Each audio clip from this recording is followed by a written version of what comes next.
করতে পারেনি। অ্যাসিড সরকার বিদায় হওয়ার পরে আমরা এটা উদ্যোগ নিয়েছি এবং গত সপ্তাহে আমরা কলেজে অনুমোদন পেয়েছি। এখন আমরা স্কুলটা এখন কলেজ হয়েছে, এই কলেজের উদ্যোগে আমরা এই ওয়াজ মাহফিলটা করতেছি। আল্লাহ রাব্বুল আলামিন যেন এই শিক্ষা ব্যবস্থার মধ্যে যেন বারাকা দান করেন। এবং অত্র এলাকায় আপনারা জানেন যে আমরা এর আগে কখনো ওয়াজ করতে পারিনি। গত 17 বছর যাবত এই দেশের অবস্থা কী ছিল আপনারা সবাই জানেন। এখন আমরা আল্লাহ রহমতে আমরা সুযোগ পেয়েছি। এই জন্য আমাদের অনেক দিনের স্বপ্ন ছিল আমরা আমির হামজা সাহেবকে আমাদের এই মাঠে আনবো। আল্লাহ রাব্বুল আলামিন কবুল করেছেন এবং ওনাকে দাওয়াত দিয়েছি, উনি কবুল করেছেন এবং উনি আসতেছেন ইনশাআল্লাহ তাআলা এখানে উপস্থিত থাকবেন। এর সাথে আমাদের আরও একজন মেহমান থাকবেন।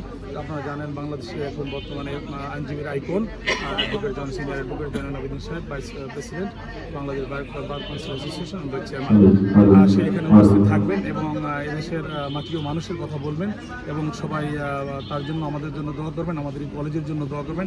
আমাদের এই কলেজ জন্য অতি শীঘ্রই যেন আমরা এখানে ছাত্র ভর্তি করে এবং পাশ করে যেন এটা আমরা অন্তর্ভুক্ত করতে পারি, আমাদের সকলের জন্য দোয়া করবেন। Thank you. আসসালামু আলাইকুম রহমতুল্লাহ। ধন্যবাদ।